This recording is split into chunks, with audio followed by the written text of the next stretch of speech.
Hello students, welcome back to Advis learning. Well if you remember, last session में हम लोगों ने एक नया कंसेप्ट स्टार्ट किया था, किंगडम एनिमलिया, राइट। उसमें बेसिक आइडिया हम लोगों ने देख लिया था कि मैंने बताया था why classification is important and we have also discussed कि किसी क्राइटेरिया के हिसाब से हम लोग क्लासिफिकेशन करते हैं, रैंडम क्लासिफिकेशन नहीं होता है। कुछ तो क्राइटेरिया है जिसको हम लोगों ने फॉलो किया था। इफ यू रिमेंबर, तो हम लोगों ने कुछ क्राइटेरिया के बारे में जो बात किया था, एक तो था ग्रेड लेवल ऑफ ऑर्गेनाइजेशन, मतलब किस ग्रेड पे ऑर्गेनाइजेशन होता है। ये ऑलरेडी मैंने लास्ट सेशन में ऑलरेडी डिस्कस कर लिया था, ठीक है। सो हम लोगों ने देखा था बॉडी प्लान किस तरीके का रहता है, बॉडी सिमेट्री क्या होता है, कैविटी क्या होता है। आई हैव टोल्ड यू कि इसके बारे में हम लोग और डिस्कस आगे करेंगे। फिर उसके बाद में हम लोगों ने ग्रेड लेवल ऑफ ऑर्गेनाइजेशन में मैंने आपको कुछ डायग्राम्स वगैरह पिक्चर्स दिखाया था एंड बोला था कि एक्चुअली ग्रेड लेवल होता क्या है, टिश्यू लेवल ऑफ ऑर्गेनाइजेशन क्या होता है। ग्रेड लेवल ऑफ ऑर्गेनाइजेशन में सबसे पहले तो हमने एक बेसिक आइडिया लिया था कि ऑर्गेनिज्म सेल से बनते हैं, सेल से टिश्यू, टिश्यू से organ, organ system and then whole organism. Simpler organisms बस सेल से बनने वाले, बेसिक सिंपल सेल से डिफरेंट टाइप ऑफ सेल्स, तो सेल्यूलर लेवल हुआ। सेल्स मिलके बनाएंगे टिश्यू, तो टिश्यू लेवल हुआ, है ना। अलग अलग grade of level of organisation हमने लास्ट टाइम डिस्कस किया था। ऑर्गन लेवल ऑफ ऑर्गेनाइजेशन, फिर हमने कुछ एग्जाम्पल देखे थे ऐसे ऑर्गेनिजम्स जिनमें ऑर्गन्स अभी दिखने लगे हैं, ठीक है। फिर उसके बाद में हम लोगों ने एक इंटरेस्टिंग चीज देखी थी कि डाइजेस्टिव सिस्टम जो होता है हाइड्रा में वो कैसे होता है। It is, if you see it, इसके बारे में और आगे डिस्कस करेंगे जब हम लोग क्या बोलते हैं ब्लाइंड सैक के बारे में बात करेंगे। एक्चुअली ब्लाइंड सैक होता क्या है उसके बारे में जब डिस्कस करेंगे तो और अच्छे से समझ के लेंगे। डाइजेस्टिव सिस्टम के बारे में मैंने थोड़ा आइडिया दिया था कि फूड यहाँ से ही जाता है और वहीं से वेस्ट भी रिमूव होने वाला है। मतलब the mouth and the anus are on the same area, they act as a same. Mouth और एनस दोनों एक ही तरीके का काम करेंगे। माउथ वहीं उसी पोर्ट से फूड अंदर आएगा और उसी एरिया से वेस्ट बॉडी के बाहर निकलने वाला है। सर्कुलेटरी सिस्टम में हमने दो टाइप कर लिए थे लास्ट टाइम डिस्कस, ओपन था और क्लोज सर्कुलेटरी था। बॉडी प्लान के बारे में जो हमने डिस्कस किया था लास्ट टाइम और जहाँ पे स्टॉप किया था वो ये वाला था, cell aggregate plan. Cell aggregate plan में मैंने आपको बताया था in this body plan cells do not form tissue. Cells ने अभी तक टिश्यू फॉर्म किया नहीं है, इसलिए उनको बोलते हैं cell aggregate plan.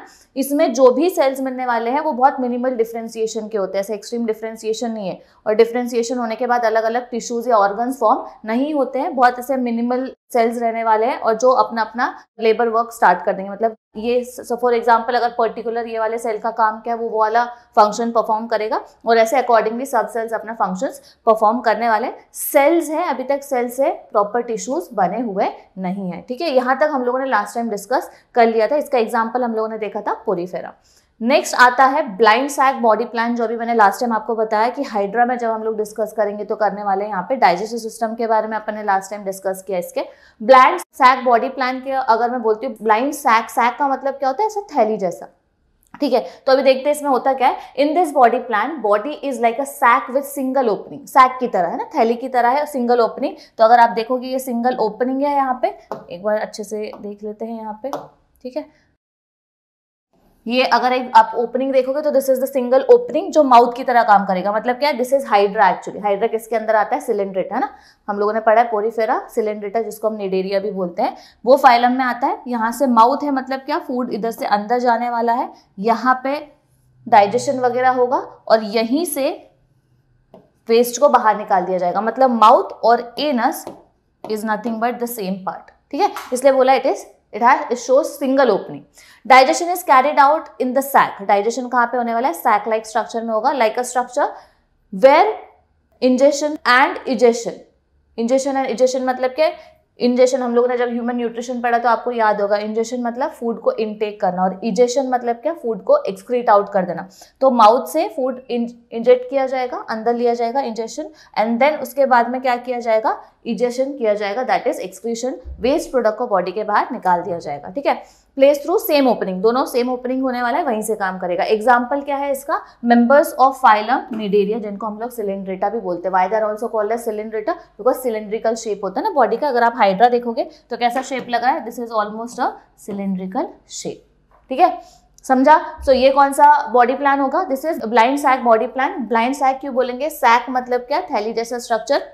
Digestion centre में यहाँ पे होने वाला है, सिंगल ओपनिंग रहने वाला है। फाइलम कौन सा है, फाइलम निडेरिया है, जिसमें हमें इस टाइप का बॉडी प्लान देखने को मिलेगा। होगा क्या, यहाँ पे सिंगल ओपनिंग है तो माउथ मतलब फूड वहीं से इनटेक हुआ होगा, दैट इज इंजेशन होगा, और इजेशन भी वहीं से होने वाला है, एक्सक्रीशन भी उसी पार्ट से होगा। डाइजेशन कहाँ पे होगा मेन पार्ट, ये सैक वाले स्ट्रक्चर में। यहाँ पे क्या होने वाला है, सेंट्रल कैविटी जो आपको दिख रहा है ये वाले पार्ट में क्या होता है, यहाँ पे होता है digestion. The digestion will take place.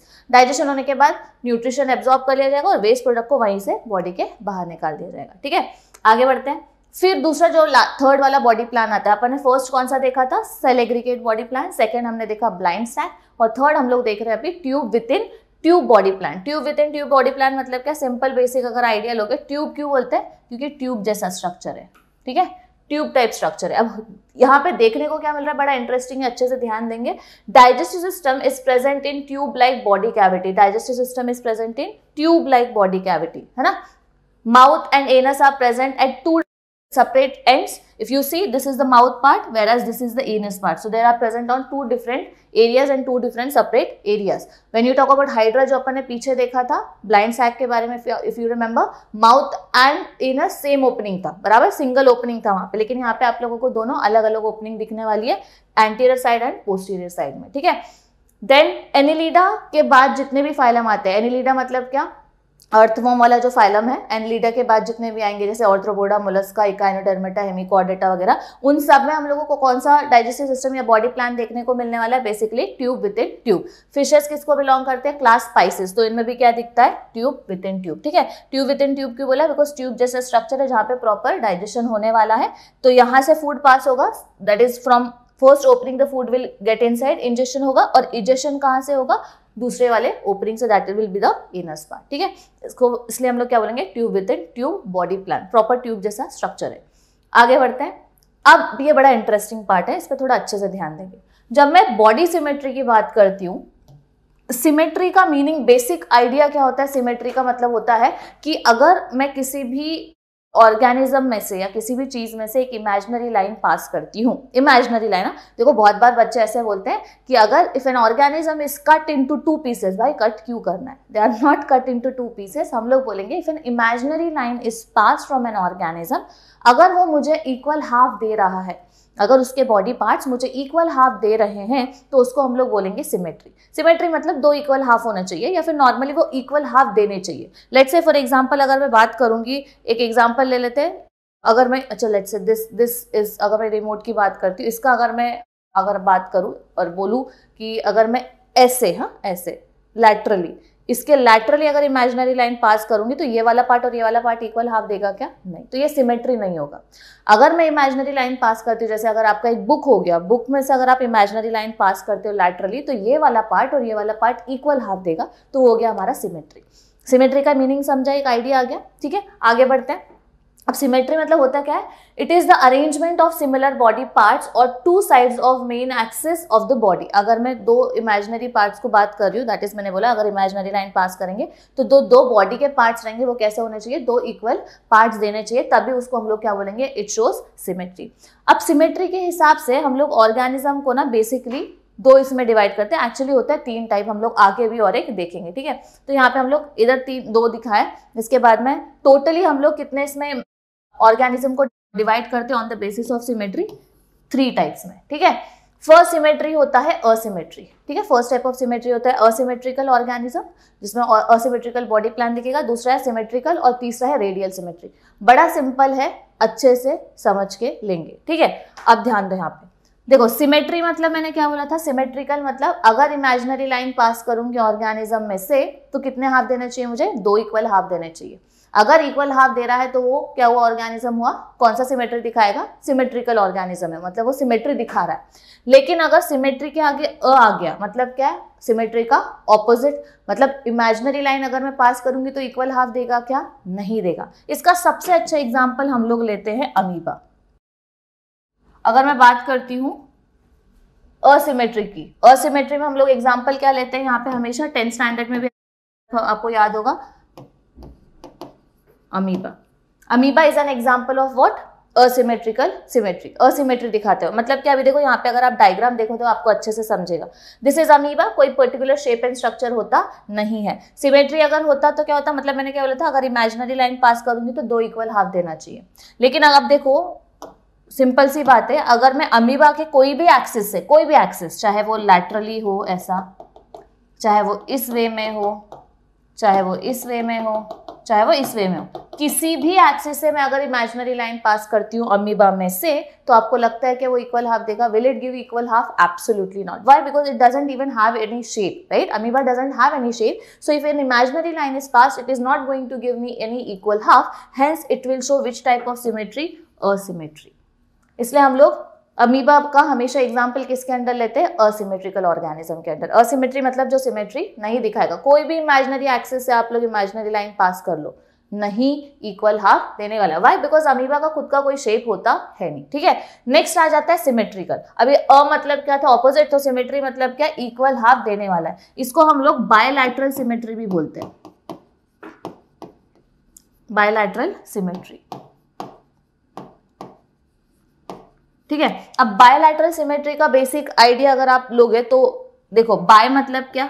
To, और लैटरल मतलब क्या? लैटरली अगर मैं लॉन्जिट्यूडनली ऐसा लाइन पास करती हूँ तो बायलैटरल मतलब, अगर मैंने इसका एग्जांपल आप लोग कॉकरोच ले सकते हो, बटरफ्लाई ले सकते हो, इवन ह्यूमंस ले सकते हो. देखो अभी ये बटरफ्लाई बड़ा सुंदर सा है ना, ठीक है. अगर मैं देखो डॉटेड लाइन दिख रहे होंगे, मतलब क्या? यहाँ से हम लोगों ने क्या पास किया है?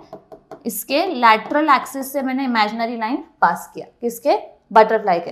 अगर मैं इमेजिनरी लाइन ऐसे लैटरल एक्सिस से पास करूंगी तो कितने हाफ इक्वल हाफ दे रहा है वो? एक ये हाफ हुआ और ये दूसरा हाफ हुआ, दोनों इक्वल हाफ है एक दूसरे से, बराबर. So this would be termed as bilateral symmetry, या फिर it would be termed as symmetrical organism. Bisymmetrical क्योंकि इमेजिनरी लाइन जब पास किया उसने मेरे को दो इक्वल हाफ दिया. बाय मतलब दो, लैटरल मतलब आपने लॉन्जिट्यूडनली लाइन पास किया. तो लॉन्जिट्यूडनली लैटरली इमेजिनरी लाइन पास करने के बाद अगर वो दो इक्वल हाफ देगा तो उसको बोलेंगे बायलैटरल सिमेट्री. इसका एग्जांपल हम लोग लिख सकते हैं सबसे अच्छा बटरफ्लाई, इवन कॉकरोच या फिर ह्यूमंस. सिंपल है. ठीक है, आगे बढ़ते हैं. नेक्स्ट आ जाता है थर्ड टाइप ऑफ सिमेट्री. इसको हम लोग थर्ड टाइप ले लेते हैं. थर्ड टाइप ऑफ सिमेट्री आता है रेडियल सिमेट्री. अब इस पे थोड़ा अच्छे से ध्यान दो. Here body can be divided into two equal half. यहाँ पे इमेजिनरी लाइन अगर आप पास करोगे ऑर्गेनिज्म के एक्सिस में से, बॉडी में से इमेजिनरी लाइन पास करोगे तो कितने इक्वल हाफ देने वाला है? दो इक्वल हाफ देगा. लेकिन equal half by any plane along central axis, that is oral aboral axis of body, that is example would be radial symmetry. अभी देखो सिंपल से अगर मैं आइडिया लूँ तो ये हो जाता है इसका सेंटर एक्सिस. ये स्टारफिश है. रेडियल सिमेट्री का हम लोग एग्जांपल हमेशा लेते हैं स्टारफिश. ये इसका सेंटर हुआ है ना. सेंटर में अगर आप नॉर्मली सर्कल का सेंटर लोगे तो हम लोग उसको बोलते हैं रेडियस वाला पार्ट ना, सेंटर वाला पार्ट. ठीक है, तो अगर मैं इमेजिनरी लाइन किसी भी एक्सिस से पास करूँ, कोई भी एक्सिस, चाहे वो ऐसा हो चाहे वो ऐसा हो, कोई भी एक्सिस से पास करूँ, but the line should pass from the centre. अगर रेडियस से पास होके जा रहा है और अगर वो इक्वल हाफ दे रहा है तो उसको किस टाइप ऑफ सिमेट्री बोलेंगे? Radial symmetry. मतलब देखो कैसे, if I pass N imaginary line like this, ठीक है, like this, so do you think this half and this half will be equal? Of course. So this will be, again it will give me symmetry. तो उसको बोलेंगे हम लोग symmetrical organism है. लेकिन radial symmetry क्यों बोला है? क्योंकि सेंटर से पास होना चाहिए ना. जैसे अगर ऐसे भी पास कर दिया मैंने, ऐसे सेंटर से पास हो रहा है, बराबर. तो अगर ऐसे पास किया तो ये वाला हाफ और ये वाला हाफ वापस इक्वल हो जाएगा. सेम अगर मैं इस वे में इमेजिनरी लाइन पास कर रही हूँ तो अगेन ये वाला हाफ और ये वाला हाफ इक्वल हो जाएगा. It has to be seen that imaginary line is passing from the centre of the axis of an organism. तब उसको हम लोग टर्म करेंगे एज रेडियल सिमेट्री. इसका एग्जांपल क्या हो जाएगा? सबसे अच्छा एग्जांपल है इसका स्टार फिश. क्लियर है? फिर से सिमेट्री मतलब क्या? अगर इमेजिनरी लाइन पास करूंगी ऑर्गेनिज्म के बॉडी के अंदर से मतलब अगर इमेजिनरी लाइन पास करती है ऑर्गेनिज्म में से, so it should give me equal half. And if it is giving me equal half, the organism would be termed as symmetrical organism. ठीक है, सिमेट्री के बेसिस पे हम लोग ऑर्गेनिज्म को तीन इसमें डिवाइड करते हैं. कौन सा? असिमेट्री, सिमेट्रिकल, या फिर हम लोग उसको बायलैटरल सिमेट्री भी बोलते हैं. और लास्ट आता है रेडियल सिमेट्री. असिमेट्री में इमेजिनरी लाइन कोई भी एक्सिस से पास करो, इक्वल हाफ नहीं देगा. जैसे कि हो गया अमीबा. भाई कोई भी इमेजिनरी लाइन आप कहीं से भी एक्सिस से पास कर लो, उसको खुद का कोई शेप नहीं है तो वो इक्वल हाफ देगा क्या? नहीं. सो असिमेट्रिकल. सिमेट्री में क्या आ जाएगा? हम लोग उसको बायलैटरल सिमेट्री भी बोलते हैं. क्यों बोलते हैं? बाय मतलब दो इक्वल हाफ देता है ना. तो अगर मैं लैटरली इमेजिनरी लाइन पास करूंगी बटरफ्लाई में से तो ये वाला हाफ और ये वाला हाफ इक्वल रहेगा, तो उसको बोलेंगे बायलैटरल सिमेट्री या सिमेट्रिकल ऑर्गेनिज्म. लास्ट आता है रेडियल सिमेट्री. इसका एग्जांपल हमने लिया स्टारफिश. इमेजिनरी लाइन पास करूंगी, it should be seen that वो इमेजिनरी लाइन कहाँ से पास हो रहा है? सेंटर से, centre of the axis, radius से. तब उसको हम लोग बोलेंगे रेडियल सिमेट्री. ठीक है, आगे बढ़ते हैं. अब ये बायलैटरल सिमेट्री जो अभी मैंने एक्सप्लेन कर दिया था आपको, वही है. यहाँ पे मैंने उसको थोड़ा और अच्छे से एक्सप्लेन करवा के दिया है. सो बायलैटरल सिमेट्री में the body can be divided into right and left half. देखो अगर मैं बटरफ्लाई की अगेन बात करूंगी तो ये एक राइट हाफ हो गया, लेफ्ट हाफ हो गया, दो इसमें डिवाइड हो जाता है। Half in only one plane, single plane में दो इक्वल हाफ में डिवाइड हो जाता है। Example Platyhelminthes to Chordata. Platyhelminthes के बाद जितने भी ऑर्गेनिजम्स आते हैं, जैसे प्लैटीहेल्मिन्थ्स के बाद आता है फाइलम, एस्केहेल्मिन्थ्स, फिर एनिलिडा, ऑर्थ्रोपोडा, जितने भी ऑर्गेनिजम्स आएंगे टिल कॉर्डेटा, सब में कौन सा सिमेट्री देखने को मिलने वाला है हम लोगों को, कौन सा टाइप ऑफ सिमेट्री देखने को मिलेगा, it will show which type of symmetry, bilateral symmetry. लेकिन इफ अगर मैं इकाइनोडर्मेटा फाइलम की बात करती हूँ तो वहां पे स्टारफिश भी आ जाता है, ठीक है। तो स्टारफिश का लार्वा जो फॉर्म रहता है वो बायलैटरल सिमेट्री दिखाता है, लेकिन जब वो एडल्ट फॉर्म में आ जाता है तो वो रेडियल सिमेट्री दिखाता है। तो थोड़ा डिफरेंशिएशन है वहां पे, वो याद रखना है। एग्जाम्पल देखो, हम लोगों ने काफी कुछ लिया है बायलैटरल सिमेट्री का। अगर सी टर्टल का बॉडी में से इमेजिनरी लाइन पास करूंगी तो again equal half. Butterfly, Drosophila जिसको हम लोग फ्रूट फ्लाई बोलते हैं, आप लोगों ने देखा होगा, फ्रूट जब रखे रहते हैं तो छोटे छोटे जो मक्खियां घूमती है उनको हम लोग बोलते हैं fruit fly, called as Drosophila. Next आता है शार्क, अगेन इक्वल हाफ देगा। Lobster, human, they will give me 2 equal half, तो उसको बोलेंगे बायलैटरल सिमेट्री। आगे बढ़ते हैं। अब ये वाला पार्ट बड़ा इंटरेस्टिंग है, अच्छे से ध्यान दो, ठीक है। सीलोम मतलब होता है बॉडी कैविटी। बॉडी कैविटी मतलब बेसिकली कैविटी मतलब क्या, एक स्पेस, ठीक है। तो what is body cavity? It is a cavity lined by mesoderm. ये याद रखना। पहली बात तो ऑर्गेनिज्म 3 लेयर से बनते हैं, कुछ ऑर्गेनिज्म 2 लेयर से बनते हैं, हम लोग आगे डिस्कस करेंगे। 10th स्टैंडर्ड में भी आपने पढ़ा होगा, याद होगा आपको, एंडोडर्म, एक्टोडर्म और मेसोडर्म। तो जब भी मैं बात करूंगी सीलोम की, तो सीलोम कौन से लेयर से बनता है? It is made up of mesodermal layer, that is the middle layer, ठीक है। उसका मतलब सीलोम का ओरिजिन कहां से होता है? मेसोडर्मल लेयर से। It is seen between body wall and gut wall. Body wall और गट वॉल के बीच का जो स्पेस रहेगा उसको हम लोग बोलते हैं सीलोम। हम लोग आगे डायग्राम में देखेंगे तो और समझेगा। Coelom separates the muscle of gut of the body wall on both the sides of the cavity. Mesoderm is present. Based on the nature of the coelom, the organisms are again, animals are divided into 3 types. तो मैं picture दिखा देती तो एक आपको idea आ जाएगा, ठीक है।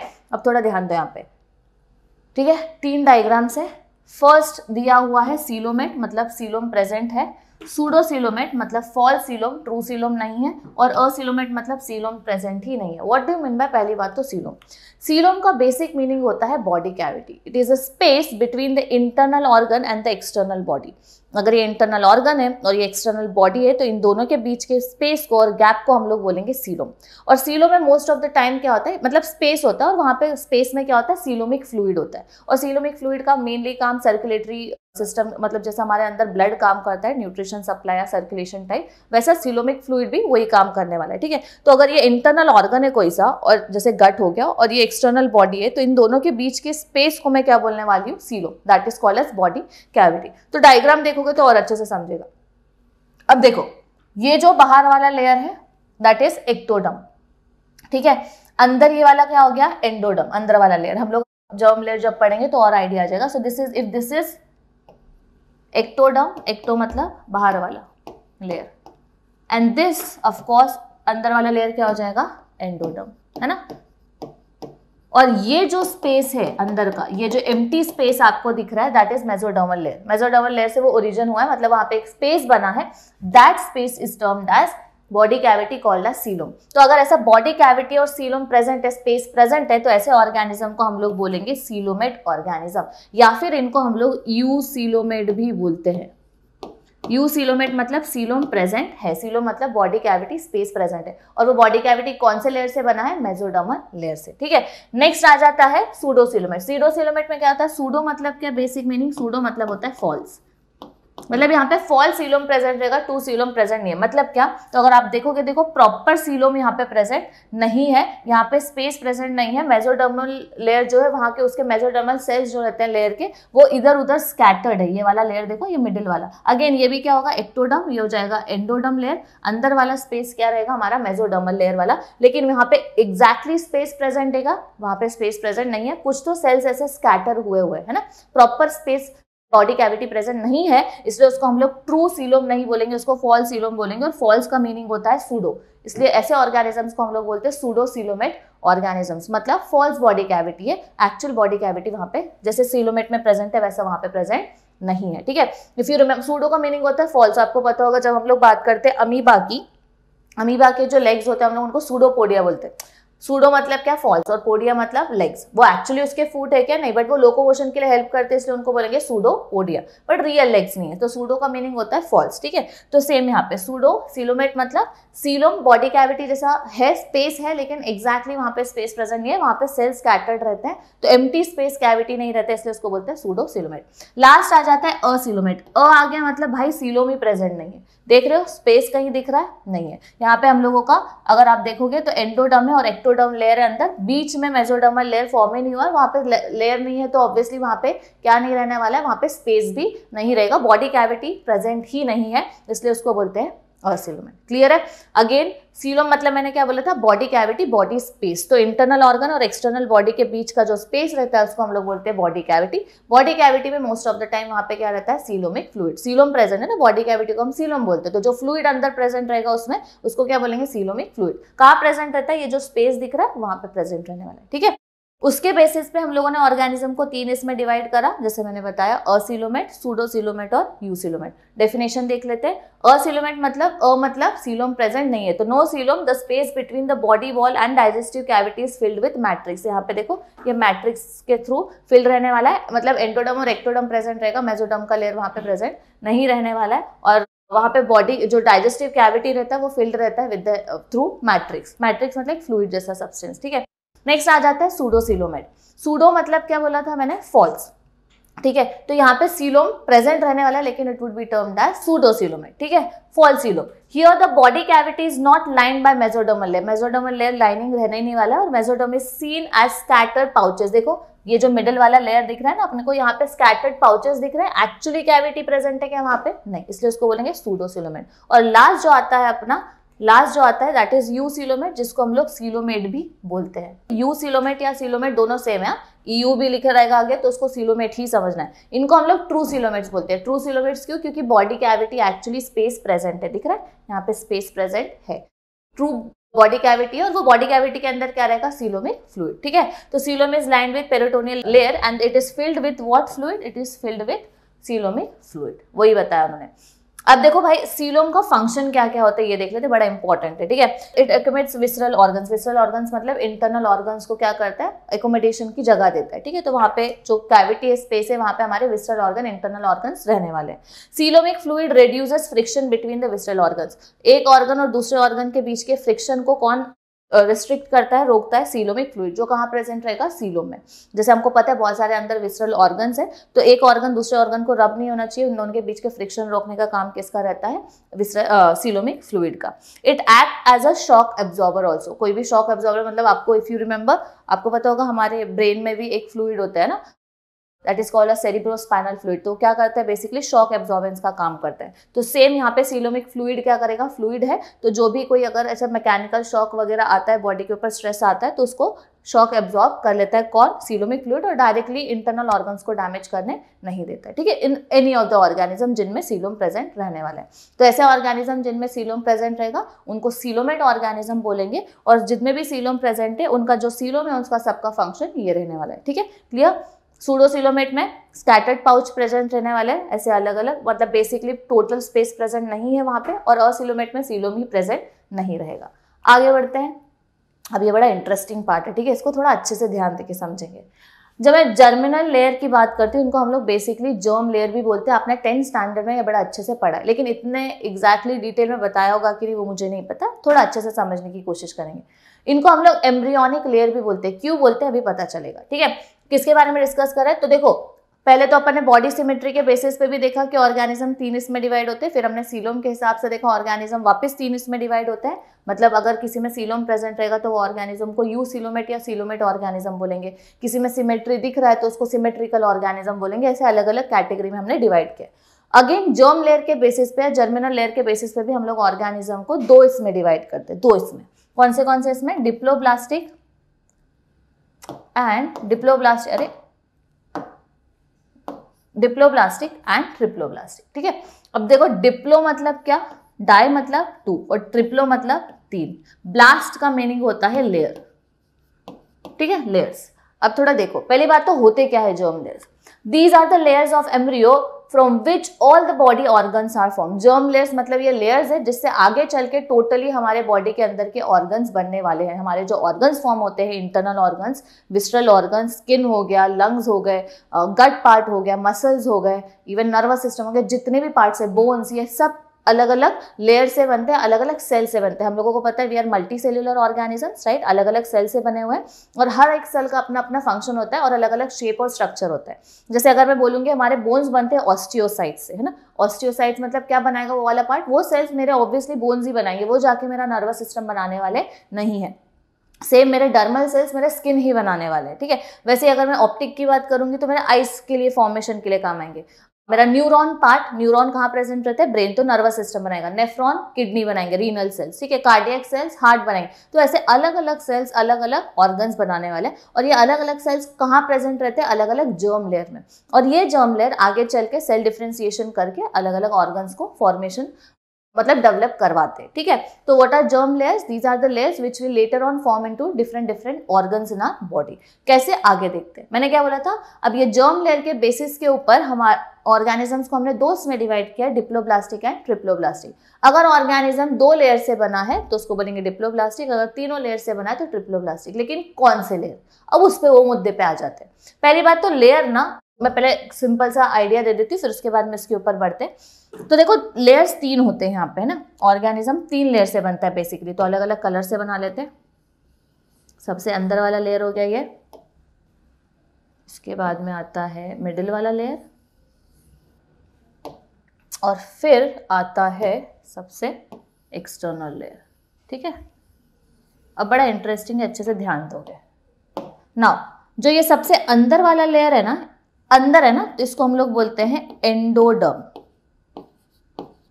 ये वाले लेयर को क्या बोलेंगे, एंडोडर्म, सबसे अंदर वाला लेयर। मिडिल वाले लेयर को हम लोग बोलते हैं मेसोडर्म, ठीक है, मेसोडर्मल लेयर। और सबसे बाहर वाले लेयर को हम लोग बोलते हैं एक्टोडर्म, ठीक है।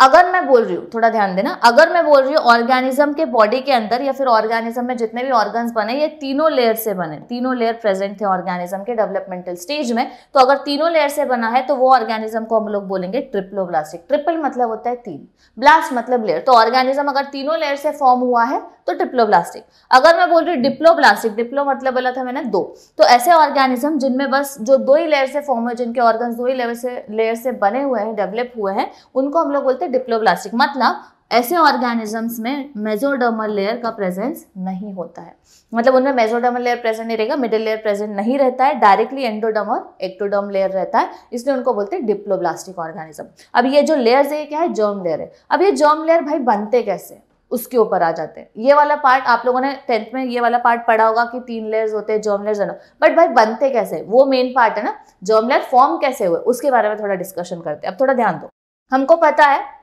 जब भी कोई ऑर्गेनिज्म फॉर्म होता है they form due to fertilization, बराबर, फर्टिलाइजेशन होगा तब जाके जाइगोट बनेगा और जाइगोट के बाद सेल डिवीजन होकर नया ऑर्गेनिज्म बनता है। तो जो जाइगोट बनता है वो कैसे बनता है, तो फीमेल से एग आता है, मेल गैमेट, स्पर्म आने वाला है, दोनों फ्यूज करेंगे और क्या बनाएंगे, जाइगोट, जिसको हम लोग फर्टिलाइज एग बोलते हैं, ठीक है। फर्टिलाइज्ड एग मतलब बेसिकली होता क्या है, it is nothing but zygote. अब जाइगोट जैसे फॉर्म हो जाता है, फर्टिलाइजेशन हो गया, अब क्या स्टार्ट हो जाएगा सेल डिवीजन, है ना, cell division will take place. तो 1 से 2 सेल डिवाइड होंगे, 2 से 4 बनेंगे, 4 से 8, फिर ऐसे 16 सेल्स का क्लस्टर, 36, ऐसे सेल्स के क्लस्टर्स बनते जाएंगे और एक टाइम के बाद ऐसे सेल्स का एक गुच्छा बन जाएगा जिसको हम लोग बोलते हैं मोड्यूला स्टेज। मतलब क्या हुआ, पहले फर्टिलाइज हुआ, एक जाइगोट बना, फिर सेल डिवीजन स्टार्ट हुआ, एक टाइम के बाद 16 सेल्स का ऐसा क्लस्टर बनता है जिसको हम लोग बोलते हैं मोड्यूला स्टेज। अब मेरे को बताओ सेल डिवीजन रुकने वाला है क्या, ऑब्वियसली सेल डिवीजन रुकेगा नहीं, सेल डिवीजन कंटिन्यूसली होते रहने वाला है। अब सेल जब डिवाइड होते जाएंगे इवेंचुअली क्या होगा, एक टाइम आएगा जहाँ पे एक स्टेज आएगा जहाँ पे सेल्स ना बस पेरीफेरल एरिया में आ जाएंगे और उसका जो मिडिल वाला पार्ट है वो एम्प्टी रह जाता है, ठीक है। उस स्टेज को हम लोग बोलते हैं ब्लास्टुला स्टेज। ब्लास्टुला स्टेज में क्या होगा, सेल डिवीजन अभी भी चल रहा है, जो भी सेल डिवीजन हुआ है उसमें हुआ क्या है, सेल्स पेरीफेरल एरिया में आ गए और अंदर वाला जो कैविटी है वो एम्प्टी स्पेस रहेगा, हॉलो रहेगा। सेल डिवीजन अभी भी चलते रहेगा। ब्लास्टुला के बाद जो स्टेज आएगा उसको हम लोग बोलते हैं गैस्ट्रुला स्टेज। उसमें अर्ली गैस्ट्रुला आता है और लेट गैस्ट्रुला आता है। तो जब मैं अर्ली गैस्ट्रुला की बात करूंगी तो होता क्या, मैंने क्या बोला, देखो सेल डिवीजन कंटिन्यूसली चल रहा है, चलते जा रहा है, सेल डिवाइड होते जा रहे हैं। तो एक टाइम के बाद क्या होगा, उसको स्पेस नहीं मिलेगा, it will not get space. So what will happen, this cells will start to fold inside. Inside क्या करने लगेंगे, फोल्डिंग करना स्टार्ट कर देंगे। फोल्ड इनसाइड को क्या बोलते हैं, ये वर्ड को हम लोग एक्चुअली इन्वेजिनेशन बोलते हैं। What do you mean by invagination, cells अभी अंदर की तरफ फोल्ड होने लगे, देखो फोल्ड होते हुए दिख रहे हैं। ऐसे जब सेल फोल्ड हो जाएंगे तो एक ये वापस अंदर एक लेयर बन जाएगा, सेल डिवीजन अभी भी चलते जा रहा है, और एक बाहर की तरफ लेयर बन जाएगा। और ऐसे करते करते कितने लेयर बनते हैं, ऐसे 3 लेयर बन जाते हैं। सेल्स अंदर की तरफ फोल्ड होते जा रहे हैं और फोल्ड होके एक पहला लेयर बना सबसे अंदर वाला, फिर मिडिल वाला और फिर सबसे लास्ट वाला लेयर। तो गैस्ट्रुलर स्टेज में क्या होता है, सेल डिवीजन जब हो रहा है, सेल इतने डिवाइड होते जा रहे हैं, सेल का नंबर इतना बढ़ते जा रहा है कि स्पेस नहीं है अभी सेल को, तो क्या होते जाते हैं, सेल अंदर की तरफ फोल्ड हो जाते हैं, इन्वेजिनेट हो जाते हैं, और ऐसे करके वो 3 लेयर बना देते हैं। अब 3 लेयर बन गए और यही 3 लेयर हमारे क्या होंगे, जर्म लेयर, जो सबसे अंदर वाला होगा एंडोडर्म, मिडिल वाला मेसोडर्म और सबसे बाहर वाला हो जाएगा हमारा एक्टोडर्म लेयर। लेकिन जब मैं डिप्लोप्लास्टिक ऑर्गेनिज्म की बात करूंगी, उनके अंदर मेसोडर्म लेयर फॉर्म नहीं होता, बस 2 लेयर फॉर्म होते हैं, एंडोडर्म और एक्टोडर्म। समझा जर्म लेयर फॉर्म कैसे होते हैं, तो this is how germ layers are form. अब एक इंटरेस्टिंग चीज, जब ये जर्म लेयर फॉर्म हो जाते हैं 3 लेयर, अब ये आगे चल के 3 लेयर्स ना अलग अलग लेयर का अलग अलग फंक्शन होता है। मतलब क्या, जैसे एंडोडर्म के लेयर के जो भी सेल्स रहेंगे, एंडोडर्म वाले लेयर में जो भी सेल्स प्रेजेंट रहेंगे, ये पर्टिकुलर ऑर्गन्स बनाएंगे बॉडी के, मतलब उसके अलावा कोई और ऑर्गन्स नहीं बनाएंगे, उनको वो फंक्शन दे दिया जाता है, वो सेल डिवीजन करके वो वही फंक्शन करके वही ऑर्गन बनाएंगे। फिर मेसोडर्म के लेयर कुछ अलग ऑर्गन बनाएंगे, एक्टोडर्म के लेयर कुछ अलग, और ऐसे करते करते तीनों लेयर अलग अलग ऑर्गन्स हमारे बॉडी के अंदर डेवलप करते हैं और टोटली फिर उसके बाद में ऑर्गेनिज्म फॉर्म होता है। तो यहाँ पे अगर आप देखोगे तो एक और अच्छा आइडिया आ जाएगा। देखो सबसे बाहर वाला लेयर क्या हो जाएगा हमारा एक्टोडर्म, मिडिल वाला लेयर हो जाता है हमारा मेसोडर्म और सबसे अंदर वाला लेयर हो जाता है हमारा एंडोडर्म। ठीक है, वैसे 3 लेयर बन के, अभी देखो एक्टोडर्म की जब मैं बात करूंगी, मतलब सबसे बाहर वाला लेयर, ये बाहर वाला लेयर हमारे कौन से ऑर्गन्स फॉर्मेशन के काम आता है, नर्वस सिस्टम और स्किन, नर्वस सिस्टम और स्किन बनाता है। ठीक है, मेसोडर्म वाला लेयर, जो मिडिल वाला लेयर आप देख रहे हो, दिस स्पेस, ये क्या बनाने वाला है, ये बनाता है हमारा मस्कुलर पार्ट मतलब muscular system, skeletal system, kidney और reproductive system of an organism. उसके बाद में जब मैं एंडोडर्म लेयर, द मिडिल वाले लेयर की जब मैं बात करती हूँ, दिस लेयर, ये मिडिल वाला लेयर हो जाएगा। This endoderm layer forms what part, endocrine glands, हमारे एंडोक्राइन ग्लैंड्स जो भी प्रेजेंट रहते हैं बॉडी के अंदर, वो पार्ट बनाता है। लंग्स बनाता है, डाइजेस्टिव ट्रैक्ट, हमारा पूरा एलिमेंट्री कैनल बनाता है, और लास्ट में लिवर भी फॉर्म करवाता है। और ऐसे अलग अलग लेयर में अलग अलग सेल्स प्रेजेंट रहेंगे, और अलग अलग सेल्स क्या करने वाले, अलग अलग ऑर्गन्स बनाएंगे, और इवेंचुअली अलग अलग ऑर्गन से टोटल पूरा एक ऑर्गेनिज्म फॉर्म होने वाला है। तो this is how an organism is developed. ठीक है, this is how it is done. और ये क्या बना रहा है, पूरा एक लेयर बना रहा है ना, पूरा एम्ब्रियो बना के, पूरा एक इन शॉर्ट लेयर बना रहा है, मतलब पूरा एम्ब्रियो बना के एक पूरा नया ऑर्गेनिज्म बना रहा है, इसलिए उनको हम लोग क्या बोलते हैं, एम्ब्रियोनिक लेयर। ठीक है, इस जर्म लेयर्स को हम लोग एम्ब्रियोनिक लेयर्स भी बोलते हैं, बिकॉज बेसिकली 3 लेयर से अलग अलग ऑर्गन्स बन रहे हैं, टोटल पूरा नया ऑर्गेनिज्म फॉर्म हो रहा है। सो this is all about germ layer. Germ layer के बेसिस पे ऑर्गेनिज्म को हमने कितने में डिवाइड किया, 2, डिप्लोब्लास्टिक एंड ट्रिप्लोब्लास्टिक। अब आगे आ जाता है डिप्लोब्लास्टिक एनिमल्स के बारे में, उन्होंने थोड़ा और आइडिया दे दिया, उसके बारे में थोड़ा पढ़ते हैं। 2 germ layers, that is outer ectoderm and inner endoderm. In between these layer, an identified jelly-like layer is called mesoglia is present. Mesodermal layer present नहीं होता, mesoglia present होता है, which is undifferentiated jelly-like structure. अगर आप देखोगे ये वाला, तो डिप्लोब्लास्टिक ऑर्गेनिज्म है। लेयर कौन से, बस 2 ही लेयर है, एंडोडर्म है और एक्टोडर्म है।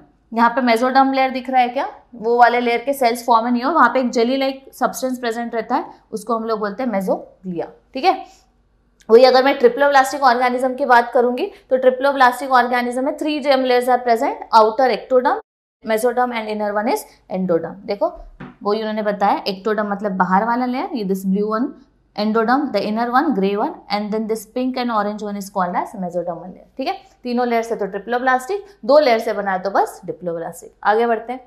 अब आता है मेटामेरिज्म होता क्या है, मेटामेरिज्म, और या फिर हम लोग उसको सेगमेंटेशन भी बोलते हैं। ठीक है, अब मेटामेरिज्म मतलब क्या है, ये सब अलग अलग वर्ड्स हैं, ये की वर्ड्स है जो आपको याद रखना है। जब भी हम लोग फाइलम पढ़ेंगे, अगर वहां पे आया कि ऑर्गेनिज्म शोज मेटामेरिज्म, तो क्लिक होना चाहिए मेटामेरिज्म मतलब क्या, क्या कैरेक्टर्स रहने वाले। अगर मैंने बोला ऑर्गेनिज्म डिप्लोब्लास्टिक है, तो फटाक से क्लिक होना चाहिए कि अच्छा भाई डिप्लोब्लास्टिक मतलब 2 ही लेयर से बना है, एंडोडर्म और एक्टोडर्म, मेसोडर्म इसमें है ही नहीं।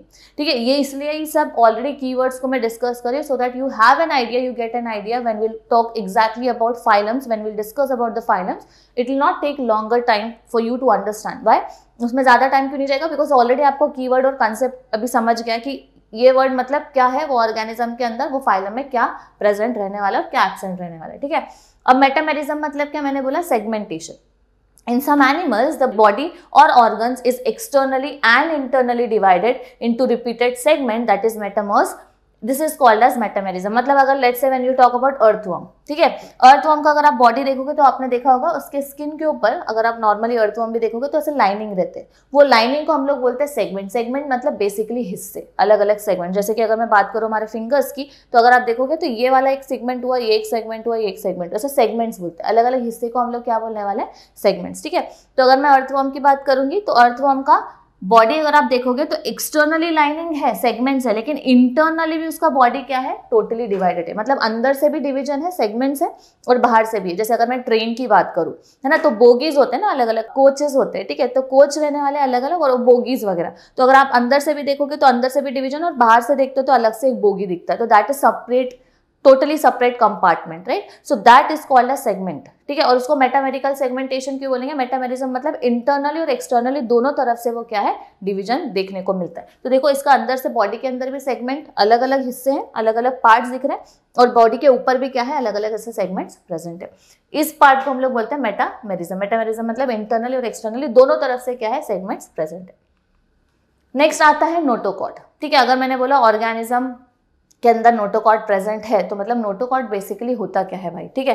तो what do mean by notochord? तो सबसे पहले तो समझो नोटोकॉर्ड का ओरिजिन, दैट इज डिराइव होता है notochord from which layer? Mesodermal layer. मतलब मिडिल लेयर से, जो मिडिल वाला लेयर अपन ने पढ़ा था. तो ट्रिप्लोब्लास्टिक ऑर्गेनिज्म का जो मिडिल लेयर रहता है, मेसोडर्मल लेयर जिनमें होता है, वो लेयर से हमारा क्या बनता है? नोटोकॉर्ड बनने वाला है, ठीक है. नोटोकॉर्ड होता क्या, मैं आगे बताती हूँ. डिराइव सपोर्टिंग रॉड फॉर्म और on the dorsal side during embryonic development in some animals. जब एम्ब्रियो डेवलप होता है कुछ ऑर्गेनिजम्स में, एनिमल्स में, जब एम्ब्रियो डेवलपमेंट होता है, जब मतलब क्या बोलते हैं, जाइगोट बनने के बाद जब एम्ब्रियो डेवलपमेंट होगा, फिर नया ऑर्गेनिज्म बनेगा, तो डेवलपमेंटल स्टेज में उनके अंदर एक rod like support system present होता है, जो उसके बॉडी को सपोर्ट भी देता है, बेसिकली इन शॉर्ट सपोर्ट करने का काम करता है. लेटर ऑन वो जो नोटोकॉर्ड रहता है ना, वो वर्टिबल कॉलम में कन्वर्ट हो जाता है. किसमें? वर्टिब्रेट्स में. वर्टिब्रेट्स अलग पार्ट्स है, हम लोग उसके बारे में बाद में डिस्कस करेंगे. लेकिन बेसिकली होता क्या है? This notochord is further developed into vertebrata. Vertebrata हमारे बॉडी के अंदर क्या करता है? सपोर्ट करने का काम करता है बॉडी को. तो ये भी एक सपोर्ट सिस्टम की तरह काम करेगा हमारे बॉडी के अंदर, मतलब ऑर्गेनिज्म के बॉडी के अंदर. तो जब एम्ब्रियोनिक डेवलपमेंट होता है किसी एनिमल्स में, तो उनके बॉडी में जो एक रॉड लाइक स्ट्रक्चर प्रेजेंट होता है on the dorsal side. What do you mean by dorsal side? So we have two sides. ऊपर वाले साइड को बोलते हैं डॉर्सल, और सामने आगे वाले साइड्स को, नीचे वाले साइड को बोलते हैं वेंट्रल साइड. जैसे this would be my dorsal side and this front part would be my ventral side.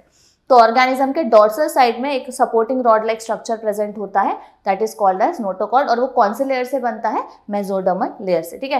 Animal with notochords are called as chordates. ये इंपॉर्टेंट है, याद रखना. आप लोगों ने 10th स्टैंडर्ड में कॉर्डेटा और नॉन कॉर्डेटा में डिफरेंशिएशन पढ़ा होगा, तो उसमें देखो लिखा हुआ है कि notochord is present in Chordata and notochord is absent in non Chordata, ठीक है. तो कॉर्डेटा जो हम लोग फाइलम कॉर्डेटा बोलेंगे, उन सब फाइलम के अंदर, कॉर्डेटा के अंदर जितने भी ऑर्गेनिज्म आएंगे, सब में नोटोकॉर्ड प्रेजेंट रहने वाला है. एंड दोज विदाउट नोटोकॉर्ड, जिनमें नोटोकॉर्ड नहीं प्रेजेंट होता, उनको क्या बोलते हैं? नॉन कॉर्डेट्स, ठीक है. तो फाइलम कॉर्डेटा में जितने भी आएंगे, everyone will have a notochord on the dorsal side. कोई भी डेवलपमेंटल स्टेज ऑफ एम्ब्रियो में, whereas नॉन कॉर्डेट्स में नोटोकॉर्ड प्रेजेंट नहीं होता है, support rod like structure present नहीं होता है. तो प्रेजेंट कैसे होता है? जैसे अगर मैंने बताया, एक होता है डॉर्सल साइड और एक होता है वेंट्रल साइड. तो अगर ये ऑर्गेनिज्म है तो उसका डॉर्सल साइड ये हुआ ऊपर वाला, और ये हो गया वेंट्रल साइड. डॉर्सल साइड पे देखो एक रॉड लाइक स्ट्रक्चर प्रेजेंट है, is dark colour structure, that is called as notochord, ठीक है. Rod like structure. So notochord is that part and support system की तरह काम करता है. लेटर ऑन याद रखना, नोटोकॉर्ड फर्दर आगे चल के जब डेवलपमेंट होता है, मॉडिफिकेशन होता है ऑर्गेनिजम्स में, जैसे हम लोग आगे आगे फाइलम में जाते हैं, आगे आगे क्लासेस में जाते हैं, तो आप देखोगे एक सब फाइलम आता है, कॉर्डेटा के अंदर एक सब फाइलम आता है, लास्ट वाला कॉल्ड एज वर्टिब्रेटा. और वर्टिब्रेटा में क्या होता है? जो नोटोकॉर्ड है वो कन्वर्ट हो जाता है वर्टिबल कॉलम में. अभी वो vertebral column properly support system देने वाला है ऑर्गेनिजम्स के बॉडी को, ठीक है. सो दिस इज नोटोकॉर्ड, जो कि डॉर्सल साइड पे प्रेजेंट रहेगा, सपोर्ट सिस्टम की तरह काम करने वाला है. देखो आज के लिए इतना काफी है, जो हम लोगों ने बेसिक एक आइडिया ले लिया है. कीवर्ड्स जो मैंने आपको बताए थे, मैंने बताया था कुछ क्राइटेरिया के हिसाब से हम लोग ऑर्गेनिज्म को सेग्रीगेट करते हैं अलग अलग फाइलम में, है ना. तो वो जो क्राइटेरिया है वो हम लोगों ने एक आइडिया ले लिया आज. और यहाँ पे ये वाला पार्ट हो जाता है अभी खत्म। इसके बाद में will start with all the phylums now. So every time I will say some phylum, if I like for example जो फर्स्ट फाइलम आएगा वो होगा पोरीफेरा। तो अगर उसमें मैंने बोला कि उनका बॉडी असिमेट्रिकल है, असिमेट्रिकल मतलब क्लिक होना चाहिए आपको कि असिमेट्री मतलब सिमेट्री नहीं रहेगा। कोई भी इमेजिनरी एक्सिस से अगर हम लोग ऑर्गेनिज्म के बॉडी में से लाइन एक्सिस पास करते तो वो इक्वल हाफ नहीं देगा, तो ये फटाफट क्लिक होना चाहिए। यहाँ तक हम लोगों ने वो कीवर्ड्स अभी डिस्कस कर लिया, तो आई होप सबको एक आइडिया आ गया है सिमेट्री क्या होता है, सीलोम क्या होता है, असीलोमेट यूसीलोमेट ऑर्गेनिजम्स क्या होते हैं, फिर हम लोगों ने नोटोकॉर्ड क्या होता है वो पढ़ा। जर्म लेयर के बेसिस पे हमने देखा ऑर्गेनिज्म को हम लोग दो इसमें कैसे डिवाइड करते हैं। यहाँ पे ये मेन कंसेप्ट हो गया क्लियर। इसके बाद में नेक्स्ट सेशन में will start with all the phylum part, so it would be very interesting. And then phylum में हम लोग फिर एक के बाद एक उनके बॉडी प्लान वगैरह, उनका बॉडी स्ट्रक्चर कैसा होता है, सिमेट्री कैसा दिखाते हैं, ये सब के बारे में डिस्कस करेंगे। बड़ा इंटरेस्टिंग पार्ट रहेगा, so you have to keep watching that. But before that please get your concepts clear so that whenever I use particular keyword you should understand what it mean. ठीक है, ये हम लोग आगे discuss करेंगे next session में about the phylums. Thank you everyone.